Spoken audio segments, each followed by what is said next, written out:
The universe operates on principles we understand: physics, chemistry, the fundamental laws of cause and effect.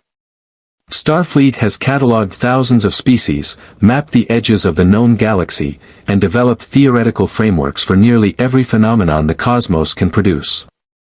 But what happens when something appears that defies every sensor, every theory, every rational explanation?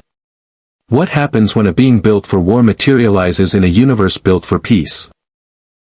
That question became very real on stardate 47634.2, when the USS Enterprise D was conducting a routine survey of a Class 7 quantum filament field near the neutral zone.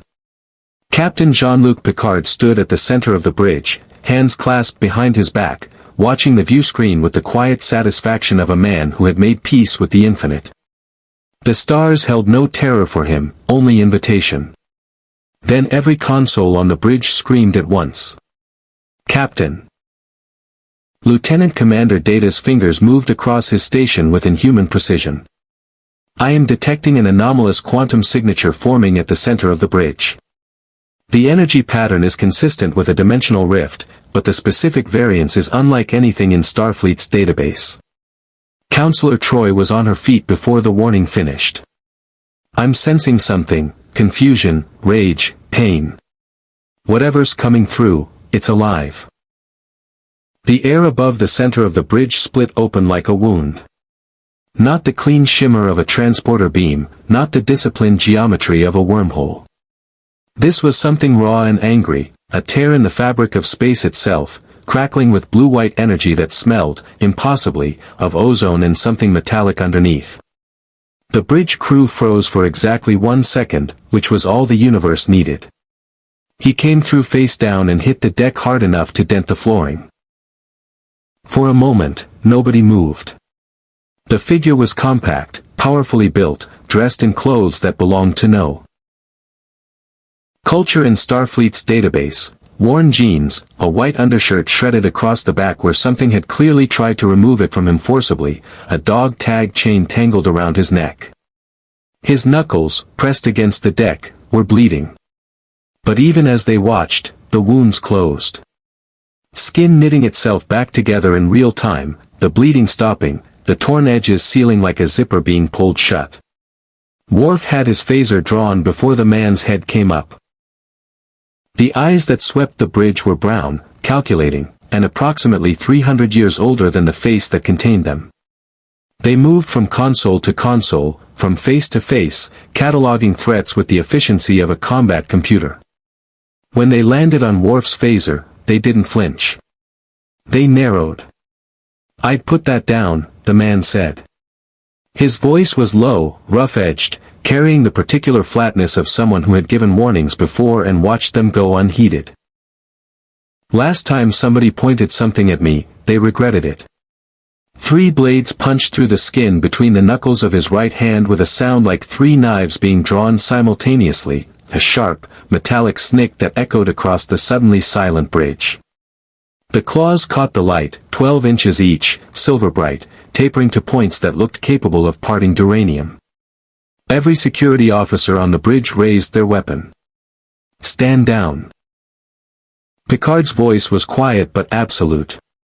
He stepped forward, placing himself between his crew and the stranger with the particular brand of fearless calm that had talked down Borg drones and reasoned with Q, "All of you.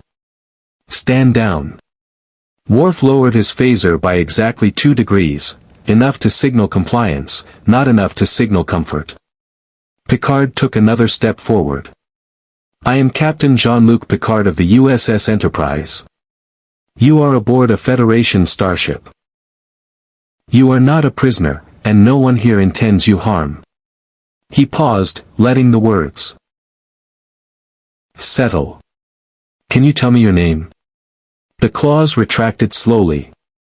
The man pushed himself to his feet in a single motion, and several of the bridge crew unconsciously stepped back, not from fear exactly, but from the instinctive recognition that something very dangerous had just stood up in a very small room. "Logan," he said. He looked at the view screen, at the stars beyond, at the curved geometry of a ship that belonged to no century he recognized. Something moved behind his eyes. Not panic, but the controlled assessment of a man recalibrating. Where am I? That, Picard said, is an excellent question. One I intend to answer. He turned slightly.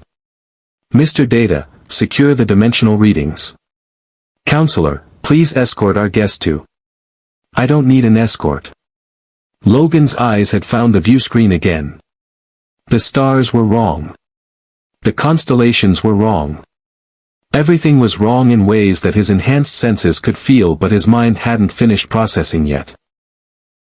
I just need to know one thing. What year is it? Picard told him. The silence that followed lasted 4 full seconds. Right, Logan said quietly, to no one in particular. He looked down at his hands, the knuckles already fully healed, the skin smooth and unmarked as if the claws had never existed. Then he looked back at Picard with the eyes of a man who had been displaced before, who had lost time before, and who had learned the hard way that the universe owed him nothing in the way of explanations. You got somewhere I can sit down? If you want to see more characters enter the Star Trek universe, hit that subscribe button and drop the name of a character you'd want to see in the comments below. Live long and prosper. Picard gave Logan Cargo Bay 3. It wasn't a cell, Picard had been deliberate about that. No force fields across the door, no security codes on the panel, no armed guards standing at parade rest in the corridor. Just a wide, functional space with a table, 2 chairs, and a replicator that Data had quietly programmed to produce something approximating a late 20th century Canadian whiskey. The gesture was not lost on Logan, who poured a glass, smelled it with the critical focus of a man whose nose could distinguish between molecular compounds, and drank it anyway. Picard sat across from him with the patience of a man who had conducted first contact procedures with beings that communicated through mathematical poetry and species that experienced time in reverse. One unusual human, or whatever Logan was, did not unsettle him. You mentioned the year surprised you, Picard began. I'd like to understand why, if you're willing. Logan turned the glass in his fingers. Where I come from, it's a different century. Different universe, maybe. Things work differently there. He said it the way a man describes weather, factually, without drama, because drama had long since been burned out of him by sheer accumulation of impossible experience. Mutants. People born with abilities. I'm one of them. We have encountered genetic anomalies that produce extraordinary capabilities, Picard said carefully. It's not an anomaly. There was an edge in Logan's voice, not anger exactly, but the reflex of someone who had spent decades having his existence categorized as a problem. It's what I am. Picard accepted the correction with a slight nod. What you are, he said, is frankly extraordinary by any scientific standard I have available to me. Dr. Crusher's preliminary scans have raised several questions I'd like to address, with your permission. Logan's eyes moved to the door. The redhead. Dr. Beverly Crusher, yes. She's our chief medical officer. She means no harm, she's simply never encountered a skeletal structure composed of. Picard paused, consulting the PADD in his hand. Adamantium. A metal that does not appear in any Federation database. It's not from your universe. Logan set down the glass. Neither am I. Beverly entered at Picard's signal, carrying a medical tricorder with the practiced casualness of someone trying very hard not to look as fascinated as she was. She was failing. Logan watched her run the initial scan with the resigned tolerance of a man who had been poked, prodded, dissected, and reassembled enough times to find the process merely tedious rather than threatening. Your healing factor, she said after a moment, unable to contain herself. The cellular regeneration rate is. I've never seen anything like it. Even accounting for the subspace variants we're detecting in your biosigns, your cells are repairing themselves at approximately 40 times the rate of baseline human physiology.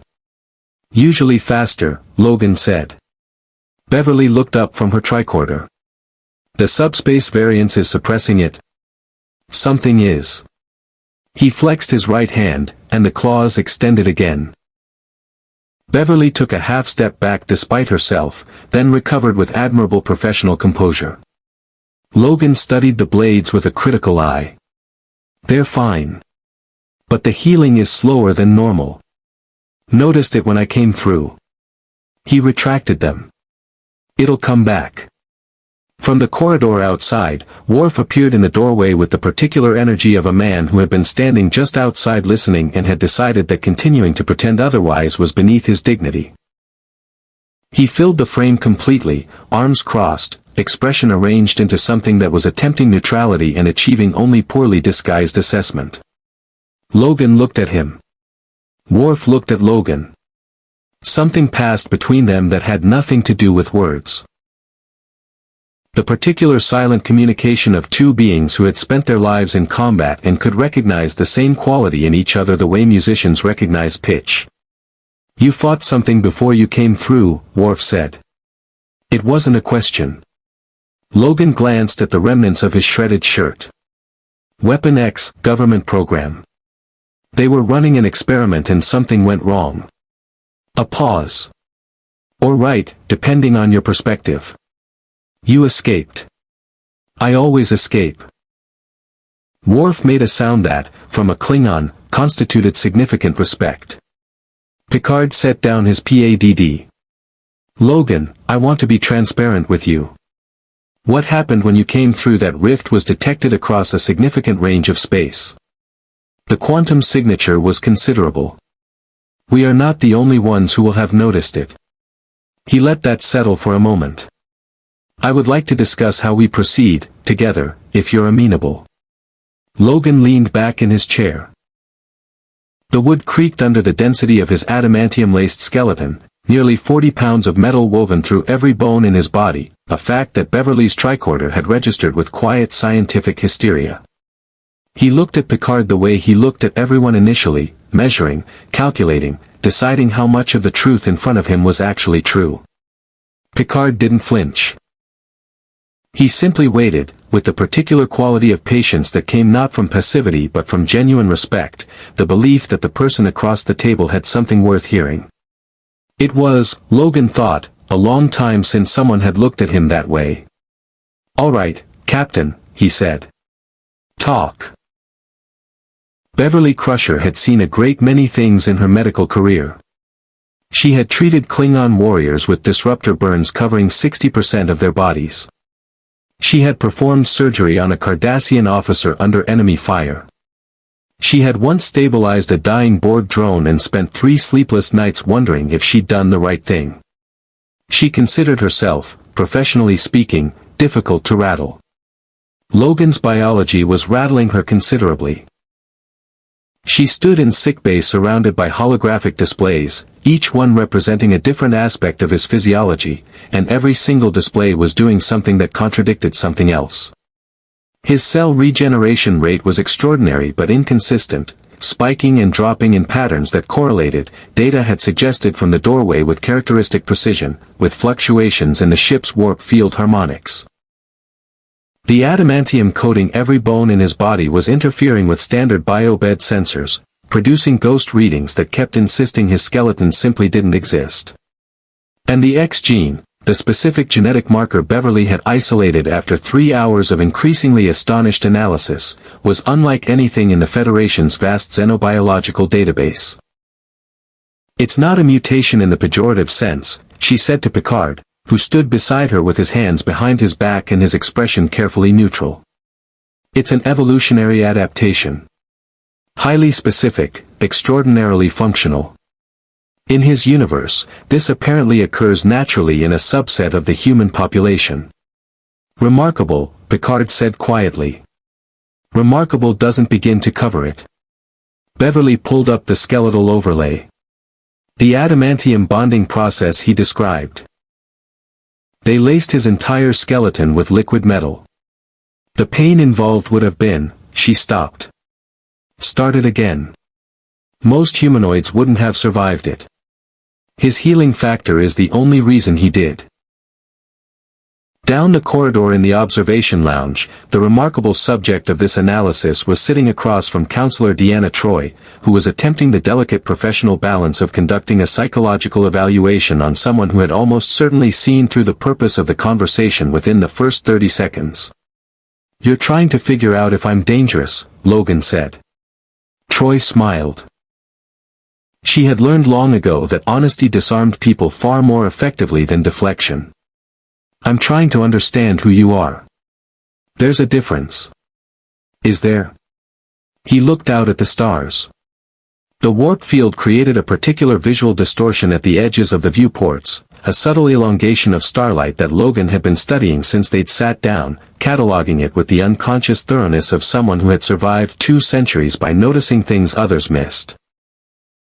"In my experience, people who want to understand you and people who want to assess your threat level are usually the same people. That's a very lonely way to see the world." Something shifted in his expression, not pain exactly, but the shadow of it, the place where pain had been so long it had worn a groove. "Yeah, well," he said. "World's given me reasons." Troi felt it clearly, the emotional texture of someone who had built walls not out of fear but out of pure exhausted pragmatism. Layer upon layer of loss, each one sealed over by the healing factor that repaired his body but had never quite figured out how to repair everything else. Underneath it all, deep enough that he likely didn't consciously acknowledge it, something that felt almost like relief. As if some part of him recognized that being somewhere completely unknown, somewhere that had no history with him, was the closest thing to rest he'd experienced in a very long time. She decided not to mention that part. The ship-wide ethical debate that Picard had anticipated materialized during the senior staff briefing with impressive speed. Riker leaned forward across the conference table with the expression of a man trying to be reasonable about something that wasn't entirely reasonable. "Captain, with respect, we're talking about someone with retractable metal claws who appeared on our bridge through a dimensional rift. The crew's safety has to be a primary consideration." "The crew's safety is always my primary consideration, number 1, Picard said.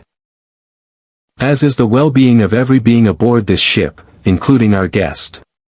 "He put a dent in the deck plating," Riker said. "He also hasn't harmed anyone," Troi said. "And he had ample opportunity in the first 30 seconds if that had been his intention. His healing factor makes conventional containment essentially useless," Data observed from the end of the table.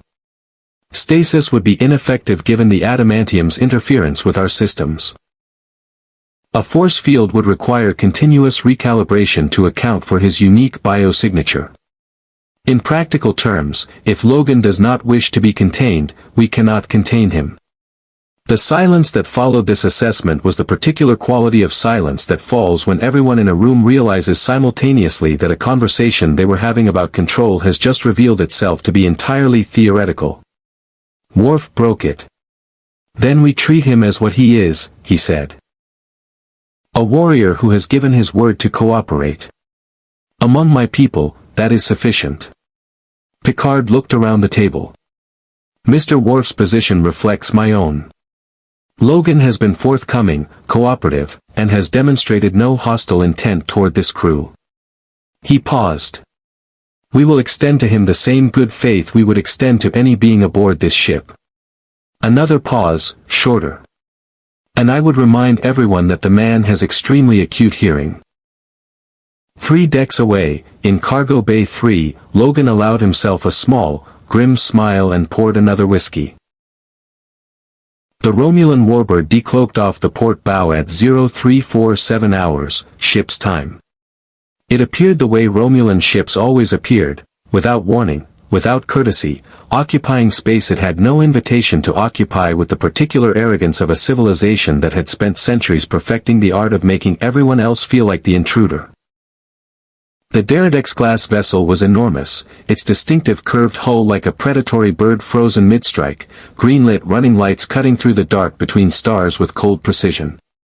Logan was in the corridor outside Cargo Bay 3 when the red alert klaxon sounded. He'd been there for approximately 2 hours, unable to sleep. Sleep had always been difficult, the dreams making it more enemy than refuge, and had been doing what he did when his mind wouldn't quiet. Walking, cataloging, mapping the ship through smell and sound and the subtle vibration of its systems beneath his feet. He knew the Enterprise better by sense than most of the crew knew it by schematic. He could smell the ionized air near the warp core 3 decks down, the particular chemical signature of holodeck emitters on Deck 11, the coffee that Picard drank in quantities that would concern a physician who hadn't already encountered his adamantium-laced guest. He was on the bridge when Picard arrived, having followed the red alert to its logical conclusion without being asked. Picard registered his presence with a single glance and chose, pragmatically, not to address it. Report. Romulan warbird, Deridex class, Data said. They have powered weapons but have not yet targeted us. A communication is incoming, Commander Torek, commanding officer of the IRW Valdor. The face that appeared on the view screen had the particular architecture of Romulan aristocracy, sharp, controlled, carrying the specific quality of condescension that Romulans deployed the way other species deployed charm. Commander Torek was perhaps 60 by human reckoning. With silver-streaked hair and eyes that moved immediately past Picard to Logan with an interest too focused to be incidental. Captain Picard, Torek said. I will be brief. 12 hours ago, your vessel passed through a region of space where a significant quantum event occurred.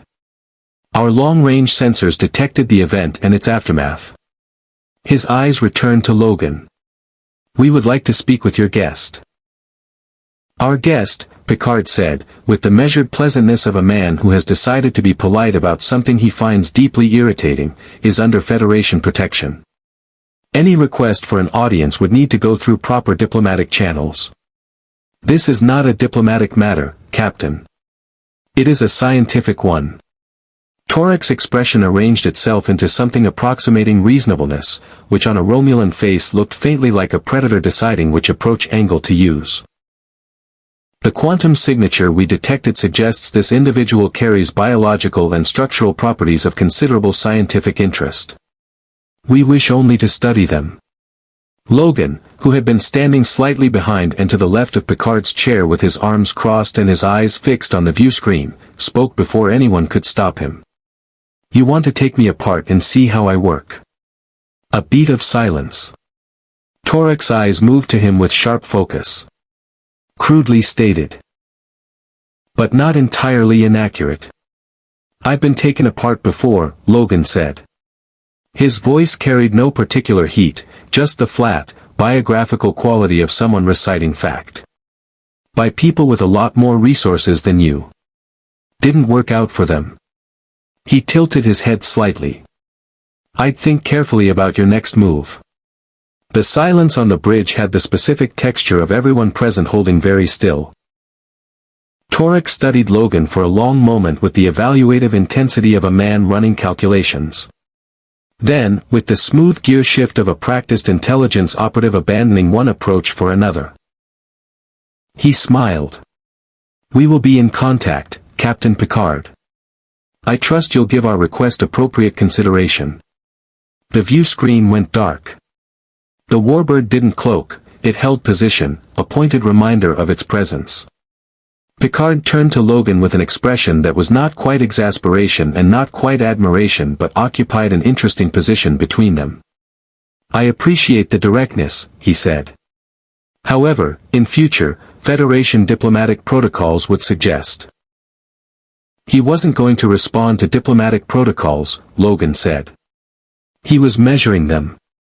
Seeing how you handled pressure. He looked at the blank view screen. I've dealt with people like him my whole life. Government types. Intelligence operatives. They speak two languages, leverage and fear. Diplomacy is just the accent they use when they haven't decided which one to deploy yet. Riker and Picard exchanged a look across the bridge. He's not wrong, Riker said quietly. Picard moved to his command chair, settled into it with the deliberate composure of a man organizing his thoughts at speed. Mr. Data, what can you tell me about the Valdor's current configuration? They have activated secondary sensor arrays consistent with deep biological scanning, Data said. They are attempting to gather information on Logan remotely. Logan's jaw tightened. He'd spent enough of his life as a subject of remote study. Files, scans, surveillance, the cold clinical attention of people who saw him as a collection of exploitable properties rather than a person. The sensation was not unfamiliar. That didn't make it acceptable. "Can you block it?" he asked. "I can modulate our shields to interfere with their scan frequencies," Data said. "However, they will adapt within approximately 40 minutes. Then we have 40 minutes to figure out our next move," Picard said. He looked at Logan steadily. "Together, if you're still amenable."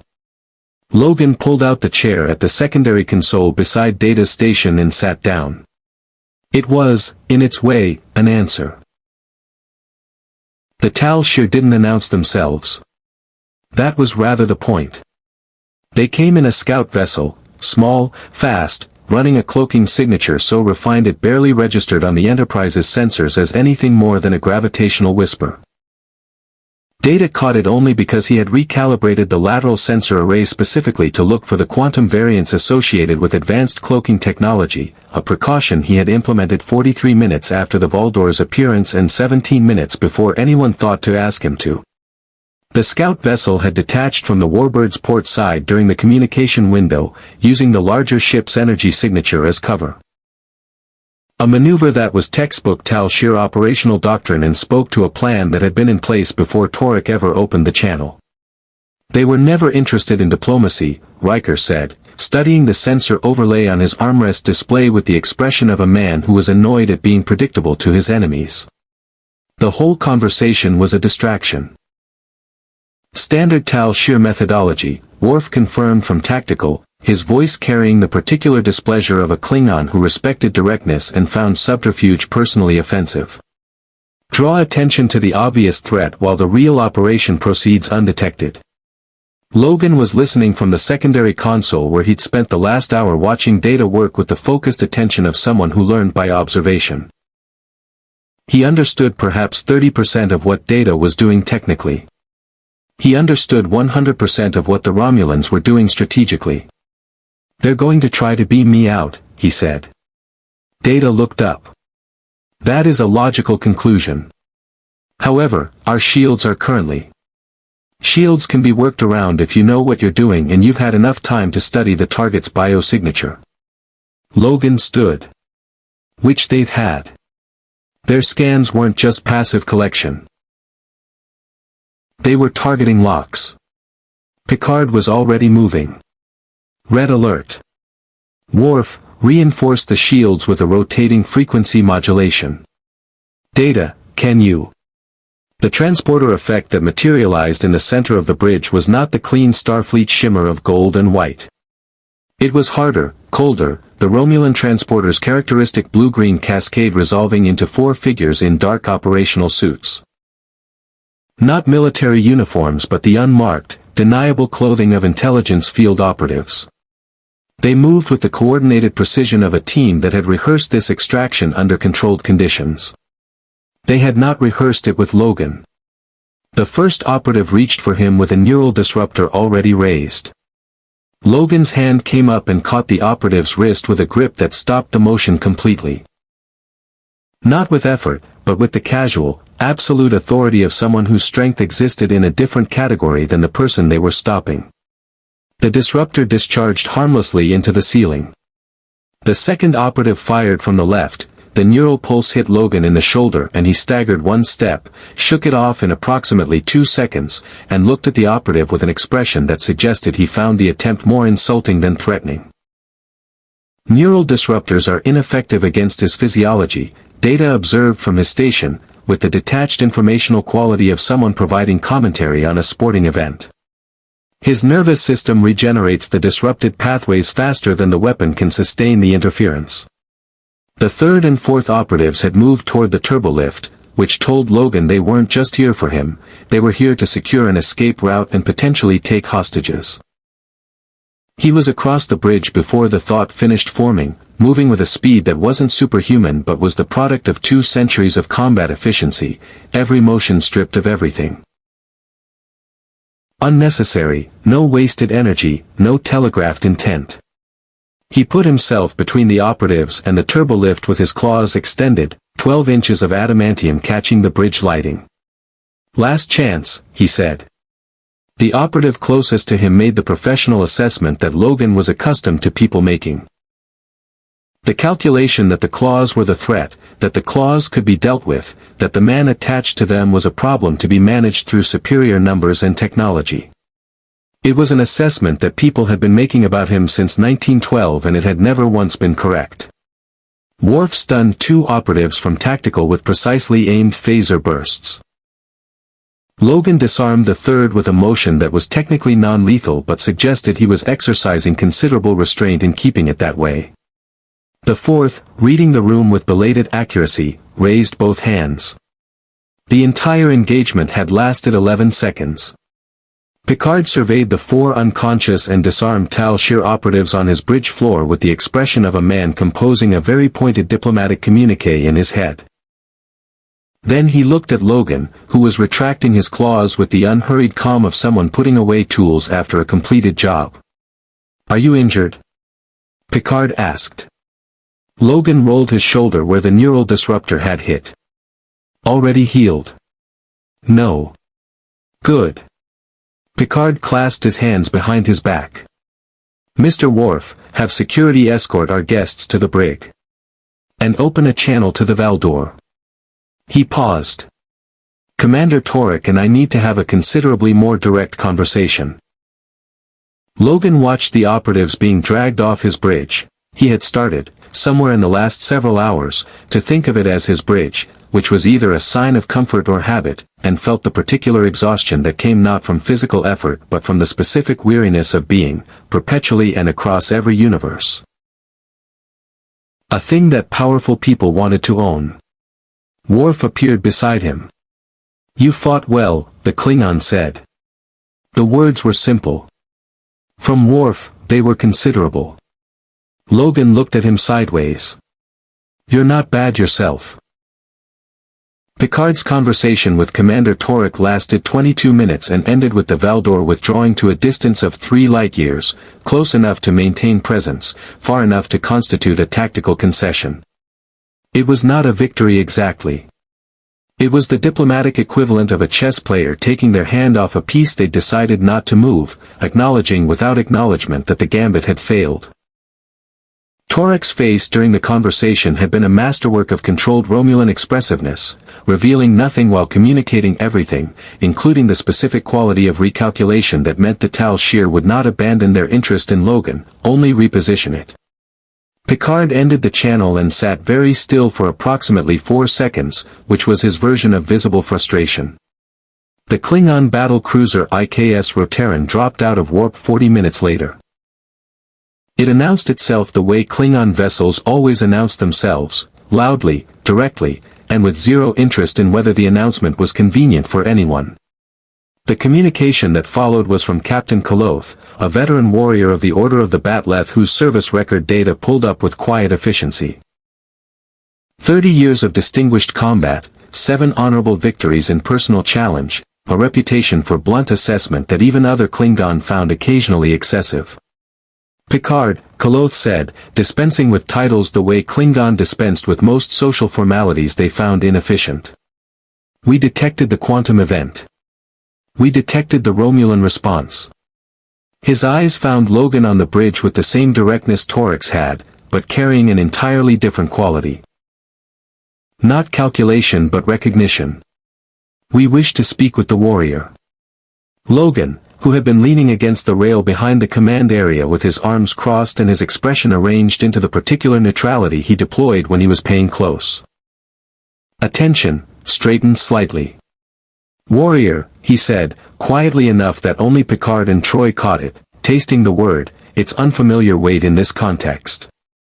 Picard looked at Logan. Logan gave a minimal shrug that constituted consent.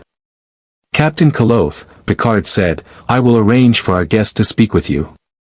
However, I want to be clear, Logan is not a resource to be negotiated over. He is a person under Federation protection, and any conversation will be conducted on those terms." Kolotha's expression suggested he found the clarification unnecessary but not offensive. We do not negotiate for warriors, Picard. We honor them. The meeting happened in Holodeck 2, which Data had configured at Kolotha's specific request into a representation of the first city of QNOS, the Great Plaza before the High Council chambers, stone-paved and wind-scoured, with the perpetual gray sky of the Klingon homeworld pressing down like a judgment. Logan stepped into it and stopped, scanning the environment with the instinctive threat assessment of someone who had learned that aesthetics were frequently camouflage. Koloth was waiting in the center of the plaza with two officers flanking him and the specific quality of stillness that very dangerous people achieved when they were deliberately choosing not to be threatening. He studied Logan the way Logan had been studied by many people over 2 centuries. But with a quality that none of the others had carried. Not scientific interest. Not strategic assessment. Something closer to respect being tentatively extended before it had been fully earned. You fought 4 Tal Shiar operatives on the bridge of a Federation starship, Koloth said. Unarmed, outnumbered, on unfamiliar ground. And you disabled them without killing. Killing them would have complicated things, Logan said. Yes. But you had the capacity. Kolotha's eyes moved to Logan's hands, the knuckles, the particular way he held them, the faint white lines of healed wounds that even Logan's regeneration left behind for a few hours. The restraint was a choice, not a limitation. Logan said nothing. He was learning that Klingon, contrary to their reputation, were occasionally capable of a quality of perception that most humans never bothered with. I wish to understand what you are, Koloth said. Not scientifically. Not strategically. He paused. A being with your capabilities, who has lived as long as you have, who carries that much history in his eyes, I want to know what drives him. What he fights for. It was, Logan thought, possibly the most direct question anyone had asked him since he arrived. More direct, certainly, than Troy's careful psychological navigation or Beverly's clinical fascination or Picard's diplomatic precision.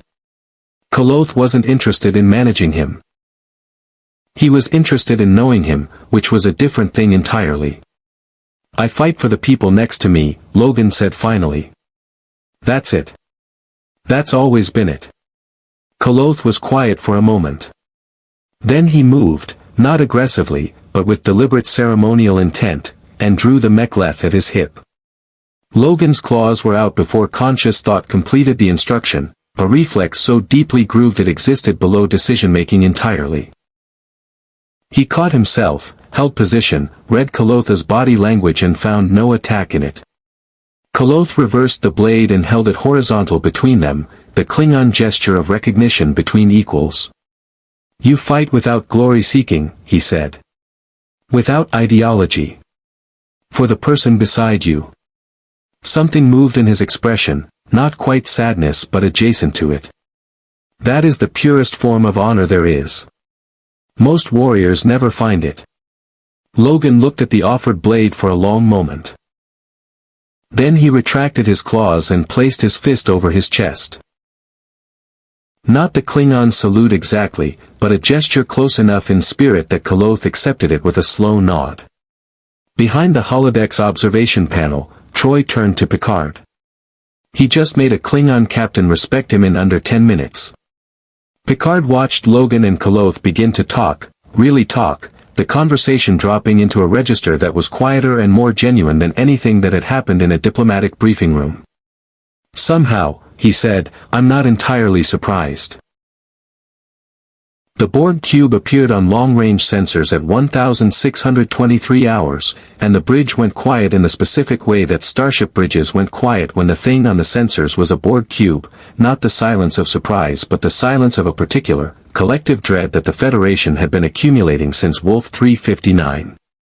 Data's voice was the first sound. Borg vessel, Unimatrix 01 configuration.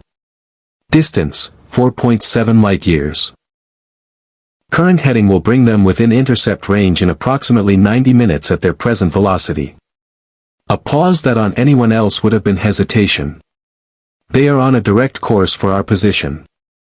Picard stood at the center of the bridge with his hands clasped behind his back and his face arranged into the careful neutrality of a man managing something very personal very professionally.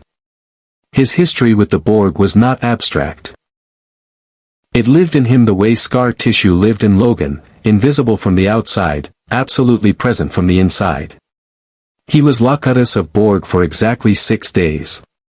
In some ways he had never entirely stopped being. Battle stations, he said quietly. And someone tell Logan.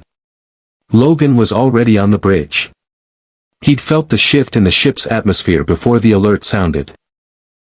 The particular change in crew body chemistry that came with genuine fear, distinct from the operational tension of the Romulan encounter, deeper and more fundamental. 2 centuries of survival instinct recognized the difference between people who were worried and people who were afraid, and right now every person on this bridge was afraid. "What is it?" he asked Worf. "The Borg," Worf said. The word carried weight that Logan filed away immediately. Not a species name but a category of threat, the kind that required its own particular tone of voice. Data provided the operational summary with characteristic efficiency: collective consciousness, assimilation technology, adaptive shields, the specific tactical nightmare of an enemy that learned from every weapon used against it and updated its defenses in real time. Logan listened with the focused attention he gave to intelligence briefings about enemies he'd never faced, cataloging capabilities against his own, running the brutal arithmetic of combat. "They assimilate," he said. "Take over your biology. Add it to their own." "Correct," Data said. "They would find your physiology of considerable interest. Your healing factor, your adamantium skeletal structure, your enhanced senses, each represents a form of biological and structural distinctiveness they would seek to incorporate. They'd try to put one of those things in my neck," Logan said, with the flat effect of someone describing a procedure they found personally objectionable. "Nanoprobes, yes. Injected via assimilation tubules." Data paused. "However, there is a theoretical complication. Your healing factor actively repairs cellular damage. Borg nanoprobes function by rewriting cellular instructions, a process that requires the target cell to remain in a compromised state long enough for the rewrite to complete. Your regenerative capabilities might interfere with that process." Logan looked at him. "Might." "The Borg are adaptive," Data said, with the particular honesty of someone who understood that false reassurance was more dangerous than uncomfortable truth. "They would recalibrate." Picard had been listening while simultaneously coordinating with engineering on shield configurations and with Starfleet Command on their tactical situation, the latter conversation being largely academic given their response time. He turned to Logan now with the directness of a man who had decided that the situation required complete transparency. "I want to be honest with you about what we're facing. The Borg do not negotiate, do not respond to diplomacy, and do not recognize individual rights or personhood. They are the single most dangerous collective force the Federation has encountered." He paused. "And they are coming specifically because of you. The sensors had confirmed it 20 minutes ago. The cube had altered its heading twice, each correction tracking the Enterprise's position with the precise, patient geometry of something that had identified a target and was moving to acquire it. Logan's quantum signature, distinct and unclassifiable in any Borg database, had drawn them the way blood drew predators. "So I'm the bait," Logan said. "You are the reason," Picard said carefully. "There is a distinction. Not from where I'm standing." Logan looked at the view screen where the stars remained clear and ordinary for now, the cube still too distant to see. He had spent his entire life being the reason for Weapon X, the reason for every government program and covert operation and scientific project that had used him as its justification. The reason people around him got hurt. He knew the weight of that specific guilt with the intimacy of long acquaintance. "I could draw them off," he said. "Get off the ship. Give you a shuttle, fly it toward them. They come for me, you get clear. The silence that followed was the kind that meant everyone in the room had thought of this option already and had been hoping nobody would say it out loud. "We don't leave people behind," Riker said. His voice was quiet but absolute. Logan looked at him with the particular expression of someone encountering a principle they had heard before and had learned not to trust. Then he looked at Riker's face and found, to his genuine surprise, that the man meant it completely. "Besides," Worf said from tactical, with the energy of someone who had been waiting to contribute this point, "the Borg would simply resume their course for the Enterprise after acquiring you. Separation does not solve the tactical problem." "What does?" Logan asked. Picard looked at the view screen. 63 minutes remaining. "We fight," he said. "And we do it together." Logan was quiet for a moment. Then he pulled out the chair at the secondary console again and sat down. "All right," he said. "Tell me everything about how these things work." The cube dropped out of warp at a distance of 200,000 kilometers, which in spatial terms was practically close enough to touch. It was enormous in the way that things were enormous when scale stopped being a number and became a feeling, 3 kilometers of angular black geometry, studded with the greenlit infrastructure of a civilization that had decided individuality was inefficiency and had spent centuries proving itself right through the acquisition of everyone who disagreed. No hailing frequency. No demand to stand down. The Borg didn't announce themselves because announcement implied the possibility of refusal, and the Borg had no framework for refusal. They simply arrived and began. "They're locking onto the ship with a tractor beam," Worf reported, his voice carrying the controlled urgency of someone performing their function while every instinct screamed at a different volume. "Shields holding at 94%. Evasive pattern delta," Picard said. "Mr. Data, target their primary power conduit on the ventral surface, rotating phaser frequency on my mark." The Enterprise pulled hard to port, the inertial dampeners absorbing most of the stress of the maneuver while the crew absorbed the rest. Logan gripped the edge of his console and watched the tactical display with focused attention, the cube's geometry, the weapon ports tracking the Enterprise's movement, the tractor beam repositioning with mechanical patience. He was building a picture in his mind the way he always built pictures before a fight, mapping the terrain, identifying the pressure points. "Their shields are adapting to our phaser frequency," Data said. "I estimate 4 to 6 more effective shots before complete adaptation." "Then we make them count," Picard said. "Fire." The phaser array lit up the dark between ships in brilliant red, 4 shots, precisely placed, striking the ventral conduit cluster Data had identified. 3 connected cleanly. 1 was deflected by a rapidly repositioned shield segment that hadn't been there a second ago, the adaptation already in process, the Borg collective processing the attack and distributing the counter through 10,000 drones simultaneously.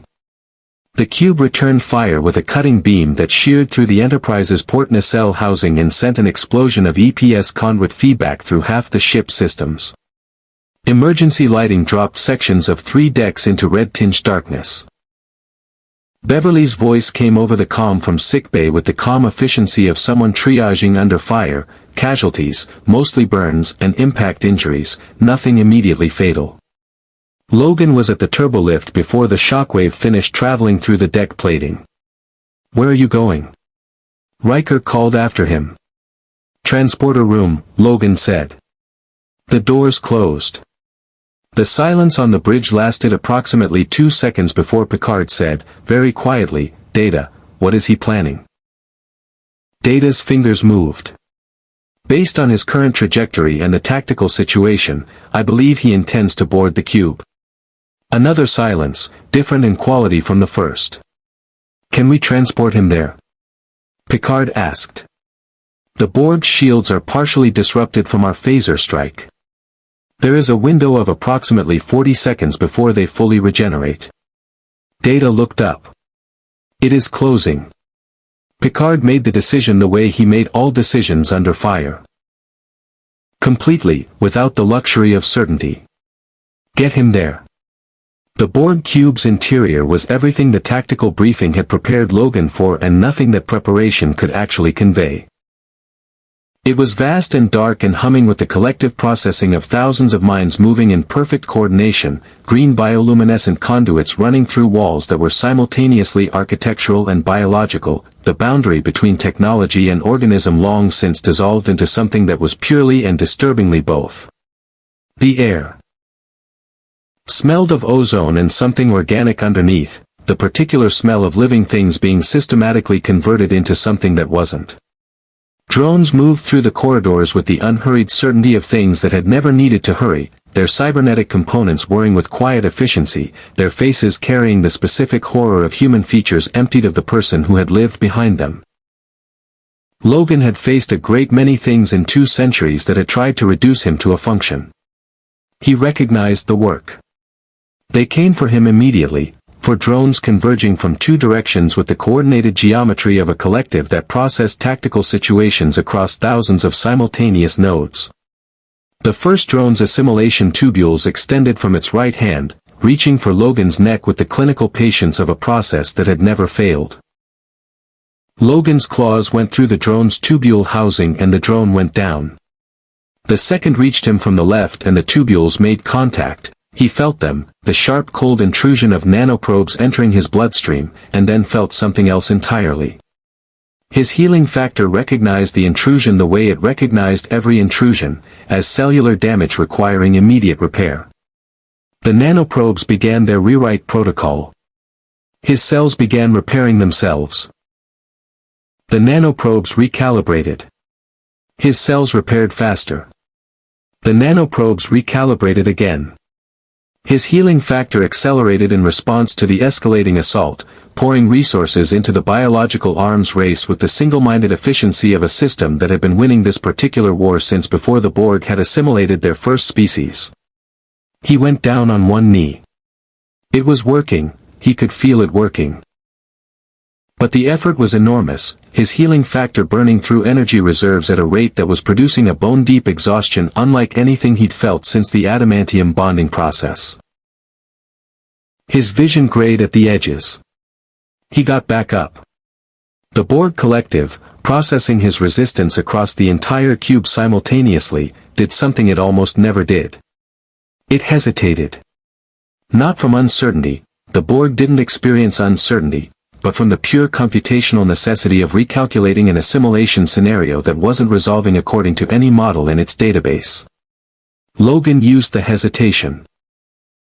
He moved deeper into the cube, following the power conduit infrastructure toward the processing core, the central node that Data had identified as the cube's coordination hub.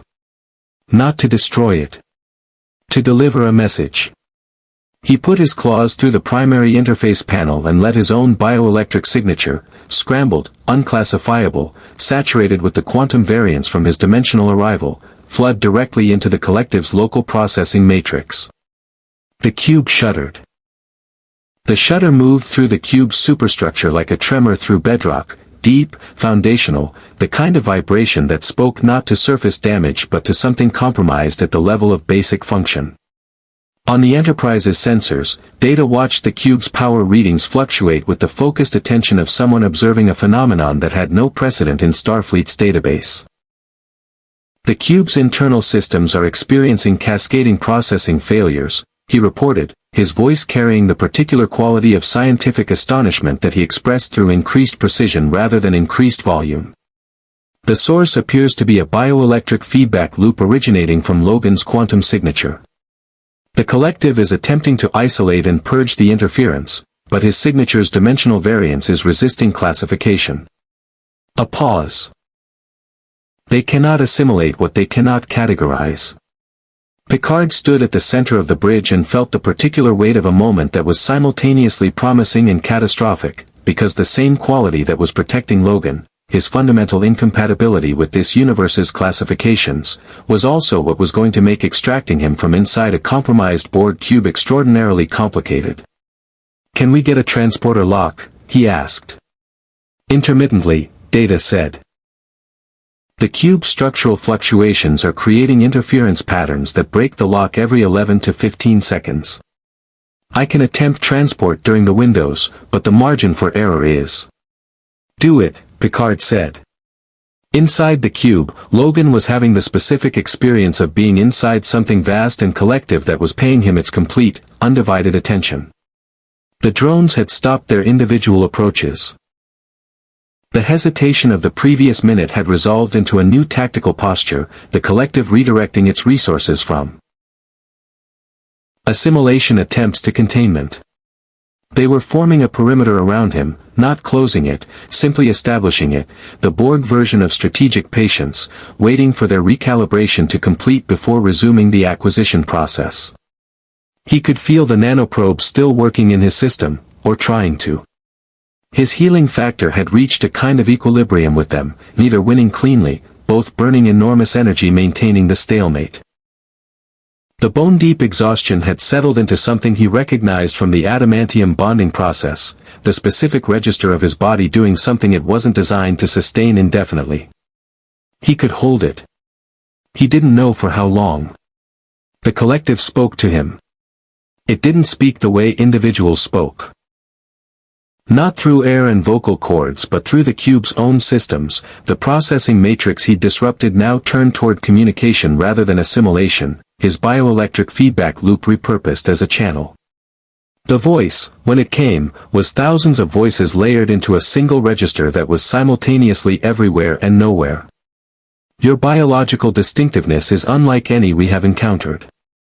Your resistance is noted. Your continued resistance is inefficient.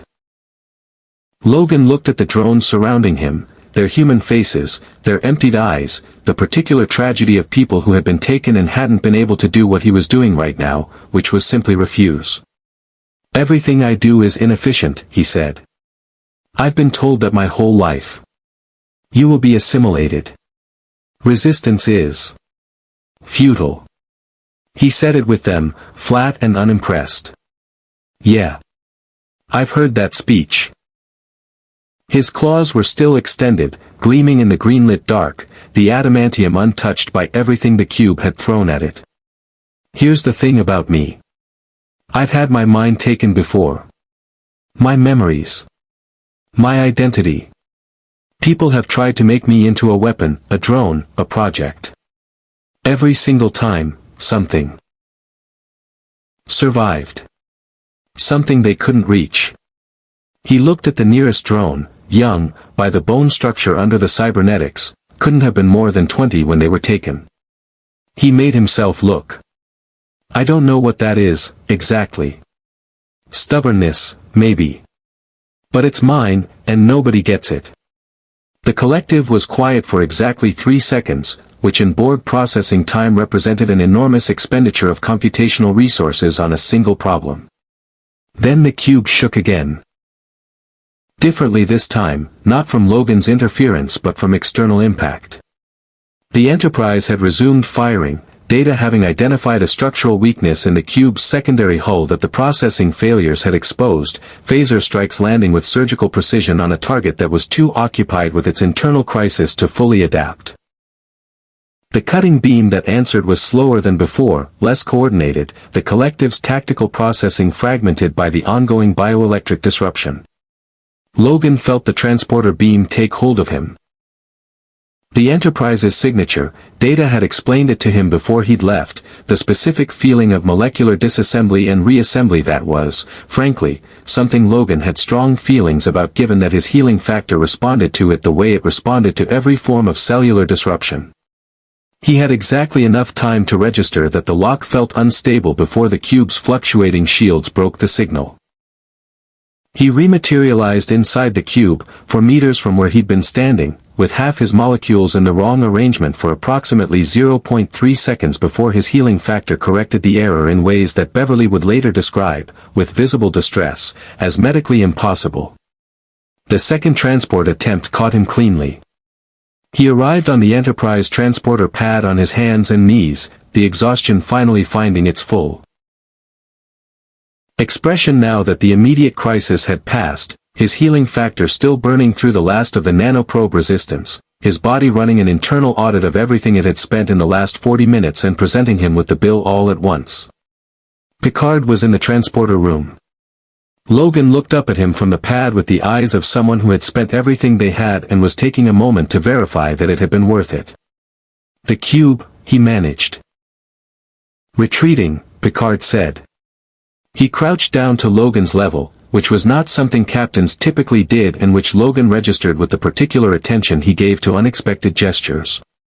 Their coordination systems are severely compromised.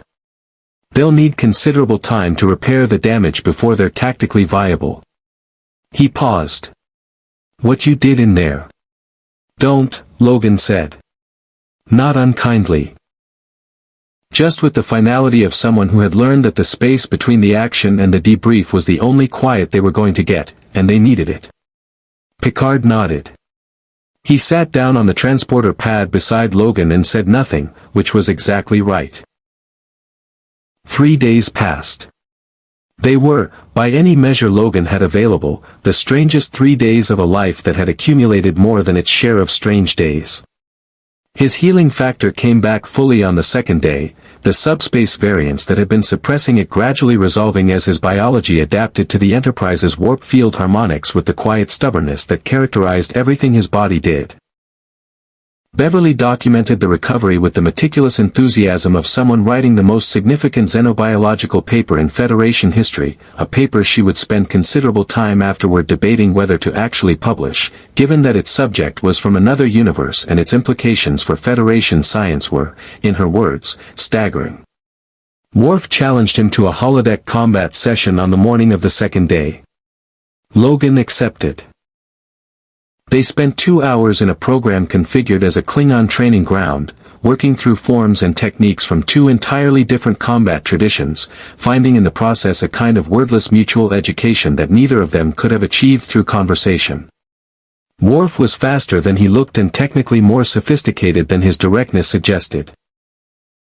Logan was, Worf noted with approval, fundamentally unteachable in the sense that he had long since moved past the stage of learning techniques and into the stage of simply being combat, every motion emerging from 2 centuries of accumulated instinct rather than conscious application of skill. They finished exhausted and said very little and both considered it one of the better mornings they'd had recently.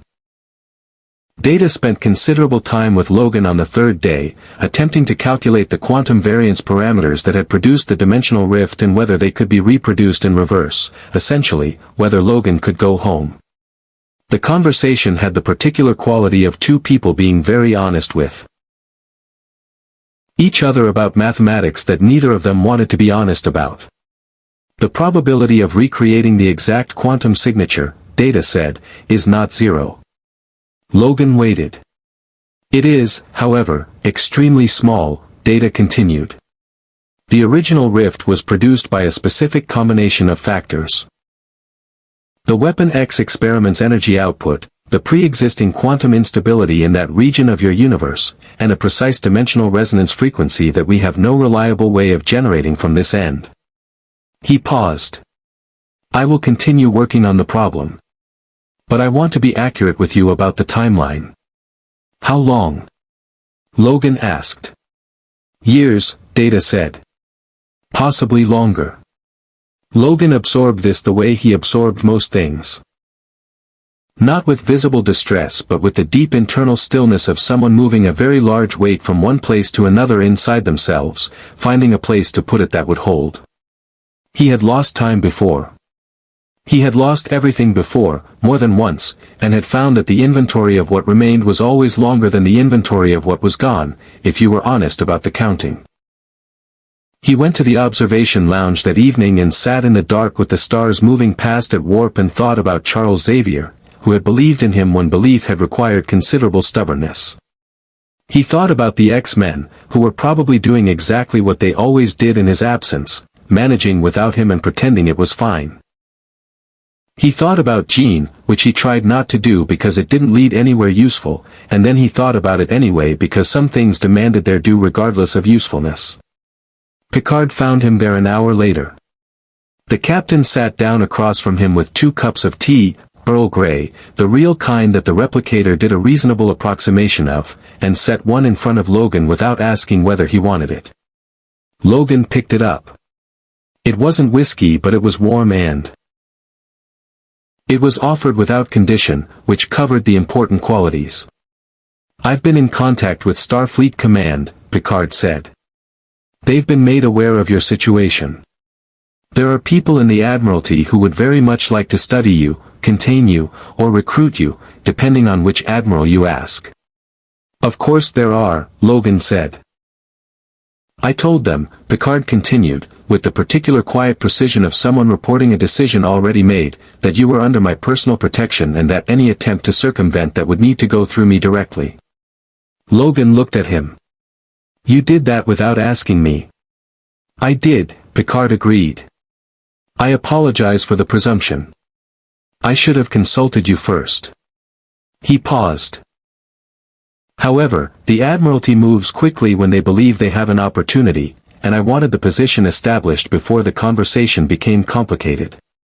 Logan was quiet for a moment. Outside the viewport, the stars streamed past in the particular silent beauty of warp travel. Light bent and stretched and made into something that shouldn't have been possible but was, every day, simply because someone had decided that the impossible distance between stars was a problem worth solving. "What happens now?" Logan asked. "That depends considerably on you," Picard said. "Data will continue working on the return problem. In the meantime, the Enterprise continues its mission, exploration, diplomacy, scientific research, the occasional crisis." A brief pause. "You are welcome to remain aboard. Not as a weapon, not as a research subject, not as a tactical asset." He met Logan's eyes directly. "As a member of this crew, if you choose it." Logan thought about what Koloth had said in the holodeck, about fighting for the person beside you, about that being the purest form of honor. He thought about what Picard had said in the transporter room, sitting on the pad without ceremony because ceremony wasn't what the moment needed. He thought about the young drone in the Borg cube, the face under the cybernetics, the thing he'd made himself look at. He thought about the fact that for the first time in a very long time, possibly the first time since he could accurately remember, nobody on this ship wanted anything from him except his presence. "One condition," he said. Picard waited. "I'm not wearing a uniform." Something shifted at the corner of Picard's mouth. Not quite a smile but the precursor to one, the expression of a man who had been holding a great deal of diplomatic tension for several days and had just found a safe place to put it down. "I think," he said, "that can be arranged." Outside the viewport, the stars moved on, indifferent and infinite and full of everything that hadn't happened yet.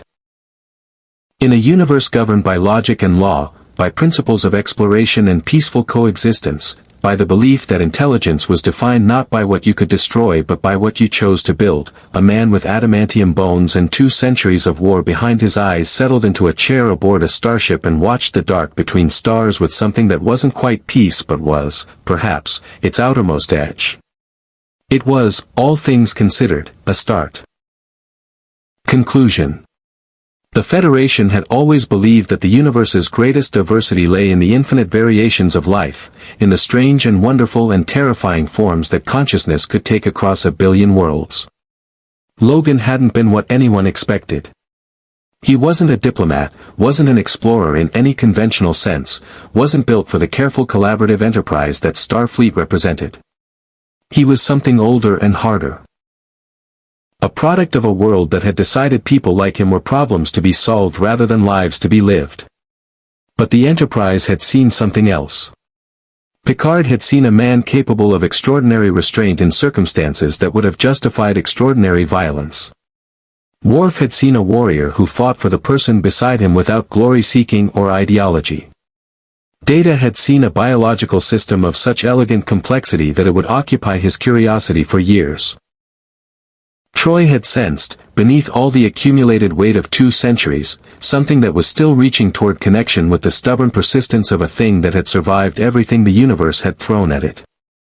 The Romulan Tal Shiar filed their incident reports and began long-term surveillance operations. The Borg collective processed its encounter with Logan for months before arriving at an uncomfortable classification. The Klingon Empire quietly added his name to a list of warriors considered worthy of honor. And somewhere between the stars, a man who had never quite belonged anywhere began, for the first time, to consider the possibility that belonging was something you chose rather than something that happened to you. The universe, it turned out, was large enough for both. Live long and prosper. More stories await.